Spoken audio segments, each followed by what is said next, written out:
Hey there, my friends. How's the week treating you so far?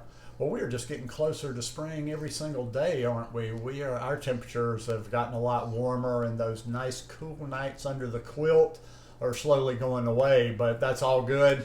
You know, the seasons come, the seasons go, and change is always a good thing. But anyhow, I thought I'd start off the week talking about how to lose weight on a plant-based diet. When people send emails to me, this is probably the main question I get, and even if it's not the only question people are asking me, it's usually part of it. They'll just in general want to know how to improve their health and eat plant-based, but it's also within their, oh, and I need to lose weight too. And someone had recently written to me, and it got me to thinking just a little bit, and it kind of got me doing this kind of exercise, like, what would I do? Because that's all this channel's ever been about. I mean, that's why I point you in directions of people that are a lot smarter than me, a lot of podcasts, a lot of resources where they can explain the sciencey stuff. But ever since I've done this channel, it's just kind of about how I do things and how I'm doing it, and then sometimes why I'm doing it. But let's say I had a substantial amount of weight to lose, say 50 plus pounds.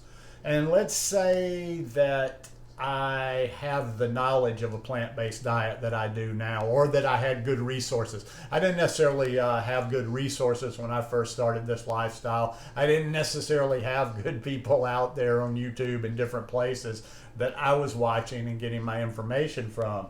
But if I had the same information I do now, like the Exam Room podcast, Simon Hill's podcast, Rich Roll, various people like that, here's how I would probably do it. I would not, when people will, like I say, let me go back one more step. When people ask me how to lose weight, or when people talk about their skin, or they talk about specific issues, except for certain specific issues, like where food allergies are involved, or where there might be an autoimmune disorder, or medical things that are way beyond my means, I don't really recommend a different version of a plant-based diet for losing weight that I do just for getting healthy. In fact, that's usually one of the main things I tell people when they're asking about losing weight or how to eat for losing weight. I tell them, focus on getting your body healthy. Focus on learning what your body actually needs, what you need to feed your body. And don't so much worry about the weight loss part of it, because it's really my true belief that within a plant-based diet, it's really only subtle differences that somebody would be doing if they have a substantial amount of weight to lose. But in general, I wouldn't do a whole lot different. One of the first things people will always ask when it comes in relation to losing weight is they're obsessed with fat. Well, how much fat can I eat? Isn't that too much? If I use this, or what if I use some of this? What if I eat half an avocado? What if I eat some chia seeds? Listen to me. You need fat. You need fat. Our body needs fat to operate, especially our brains. Our skin needs fat. Everything needs fat. We need even different versions of fat. We need omega-3, and we do need omega-6. We definitely want a better ratio, having more of the omega-3 than most people have. But in general, I'm not saying that you necessarily eat a vast different level of fat wanting to lose weight as you do just in general.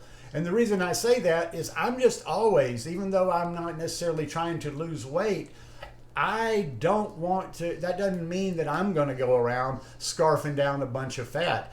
I have determined, and like I say, you have to determine things for yourself, and but I've determined how much fat and how I do my fat and how much fat I eat. And it really, I don't not eat fat because I don't have weight to lose, in other words. I don't not eat a whole lot of fat because I just don't think it's healthy for me to eat too much fat, but there is that sweet spot. I think I'm kind of like Goldilocks in this lifestyle sometimes. I'm usually kind of in the middle. There's some people out there that are just ridiculously uber low fat, and in fact they're scared to death to even add any overt fat to their diet. And then there's the other people on the other end of the spectrum that'll just scarf down fat. They'll eat fat all day, every day. And like I say, for me personally, and that's my channel, That's what I do. I eat fat. I eat everything. I feel like this gives my body the best chance to heal itself. This gives my body the best chance to keep me free from disease and illness as long as possible. So right off the bat there, I wouldn't say you eat necessarily a different diet. I think where it comes in, and I don't advise people restricting, because when people restrict, it starts getting tough for them. Listen, I'm going to tell you something you might be skeptical of, but I believe it to be absolutely true. You can lose weight on a plant-based diet and never be hungry. Let me say that one more time. You can lose weight on a plant-based diet without ever having to be hungry. It's about filling your body with the right things. And when we're eating a lot of fiber-filled foods, we're it's getting soaked up in it's filling us up. In other words, I was a little tongue-tied there. We're filling our stomach when we eat those things that are, high in fiber. And a lot of these things, especially when we're eating, like greens and we're eating fruits and vegetables, they're not very high in calories. So personally for me, now there is one thing that I will say there. When someone is trying to lose weight, I would be careful with the smoothies, only for one reason, because it is so much like if you make your smoothies with bananas like I do, it is so easy to drink. Like you can easily sit down and drink 7, 8, 9. I've even put 10 bananas, 11 bananas in a smoothie before. So easy to drink that and just suck it right down. Whereas it would be a lot tougher to eat the equivalent of that in, say, bananas, because your stomach's going to fill up quicker. So when you're in the weight loss phase, I still wouldn't advise that you give up smoothies altogether. I would just say you be a little bit careful with that. Another thing I like to do too is how careful should you be? Well, you start tracking yourself. I know in this day and age, people are scale averse. Like they're like, oh, I don't get on the scale. I don't use a scale. They're like have psychological issues around the scale. I've never liked to weigh my food. I've got psychological issues about weighing and measuring and keeping up like that. So what I will tend to do, because a lot of times even in the winter, just since I've been back to the States, I will release the hounds and I will eat like a maniac.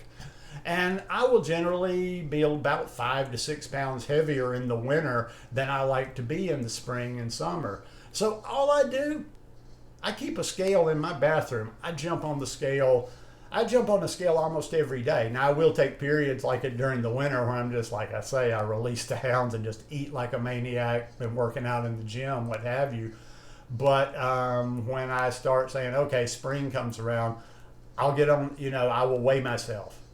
Next day I'll weigh myself again. Next day I'll weigh myself again. If I see that I'm not losing, if I was wanting to lose weight and I see I'm not losing weight, instead of doing something drastic and restricting myself, probably what I would do is I would take a piece or two out here and there. Like for me, I do drink a lot of smoothies and I don't have a lot of weight to lose. Like for me, it would be like, okay, the next day when I make my smoothie, I'll use a couple of bananas less, a couple of 100 calories less right there. I'll cut something here, I'll cut something there. Maybe a salad dressing. Maybe I don't put, maybe I don't put as much of this in there, or maybe I don't use certain things. But it's like I say, once again, it's really not a different diet than just eating a plant-based diet in general. Depending on what your motives are and what your goals are. I mean, a lot of people just simply do this for ethical reasons. They do it for the animals. They do it for the environment. But you also, there's no reason you can't have it all, that you can't have the trifecta and also be healthy as well. So in the end, and I'm not going to just keep going on and on, is I'm just trying, without being a fanatic, I'm not saying I'm perfect, or I'm not saying I'm a purist or anything, but every meal I make, every bite I put into my mouth, every snack, everything I'm eating, I'm thinking about keeping myself as healthy as possible. And I've got that motivation because I'm 60 years old, or I'll be 60 in a few weeks. I don't have family other than distant family that I'm close. My dad had a really big family, but I don't have kids. I don't have a wife. I'm basically by myself. I'm 60 years old. I don't have health insurance. So since the day I started eating like that, it has all been about trying to just keep myself as healthy as possible. So that's the motive. It's not that hard to lose weight. You don't have to restrict yourself. You don't have to be walking around hungry. Just eat the right things. Anyhow, hope you guys enjoyed this one today. If you like it, please give me a thumbs up. Have a great evening or day or whenever you're watching this, and I'll see you here again in the rest of the week. Peace.